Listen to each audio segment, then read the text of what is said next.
പറശ്ശിനി കടവിലെ മുത്തപ്പൻ ചരിതങ്ങൾ കേട്ടുകൊള്ളുക. ആടയുണ്ട്, അമ്പാടിയുണ്ട്, കട്ടാനം നിറയെ നെല്ലുണ്ട്, വാല്യക്കാരുണ്ട്, പൊന്നുണ്ട്, മണമുണ്ട്, സന്തോഷം മാത്രമാ മനക്കലില്ല. പിളക്കാത്ത ദുഃഖത്തിൽ കഴിയുന്നു ശിവഭക്തരാ തമ്പ്രാനും തമ്പ്രാട്ടിയും. ചയനത്തിൽ ശിവദർശനേ സ്വപ്നെ തമ്പ്രാട്ടി ഉണർന്നു പുലരിയായി. തോഴിമാരൊത്തു നീരാടയാത്രയായി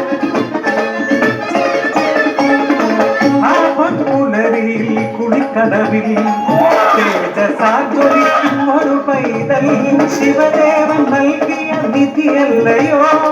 മനക്കനോ സന്തോഷം അലതല്ലി. ഉണ്ണി വളർന്നു ബാലനായി കൗമാരം പടിവാതിൽ എത്തി നിന്നു. മാറുന്നു ഭാവങ്ങൾ ഭീതികൾ ഉണ്ണിക്കു കൂട്ടുകാരടിയാളന്മാർ. കടവിനക്കരെ പറച്ചിയൂരിൽ അടിയാളത്തിലെ കൂട്ടുകൂടി. തൊട്ടിൽ ചൂണ്ടയിട്ടു കാട്ടിൽ നായാടി കല്ലുമൗതി മാംസം കഴിച്ചിടുന്നു.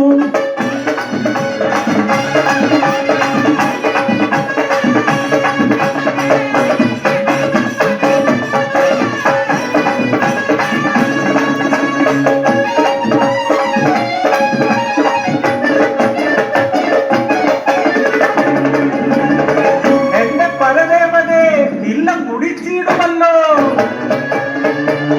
കോട്ടയാകുന്നു തമ്പ്രാട്ടി. ഉണ്ണിയെ മച്ചിൽ ബന്ധിക്കുന്നു ജലപാനം നൽകില്ല പൊന്നുണ്ണി. ഉരുത്തക്കേടുകൾ ഏറെയായി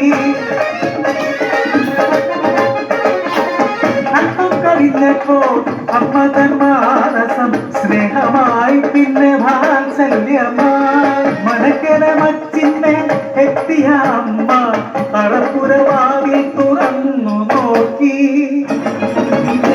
ആകെ സ്തംഭിച്ചു തമ്പ്രാട്ടി.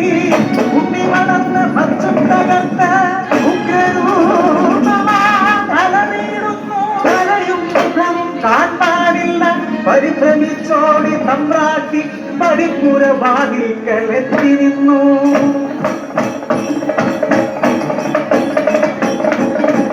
മനക്കരെ വച്ചും തകർത്തുണ്ണി വെറും ദൈവമായി മാറി. മലയ്ക്കു മുകളിലണ്ടകയിൽ ജ്വലിക്കും രണ്ടഗ്നിഗോളം.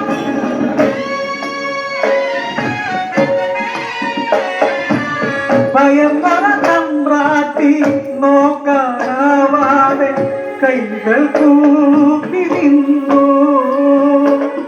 അലറുന്ന ഉണ്ണി അമ്മയോട് ചൊല്ലി മനുഷ്യനു ജാതിയൊന്നാണ്.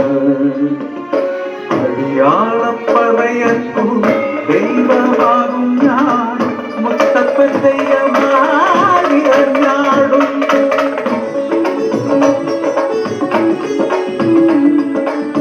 ദൈവമായാലും അമ്മയ്ക്കു നീ ഉണ്ണി. ഈ അഗ്നികോളത്താൽ ഉണ്ണി നിൻ മുഖം ഒന്നു കാണാനില്ല.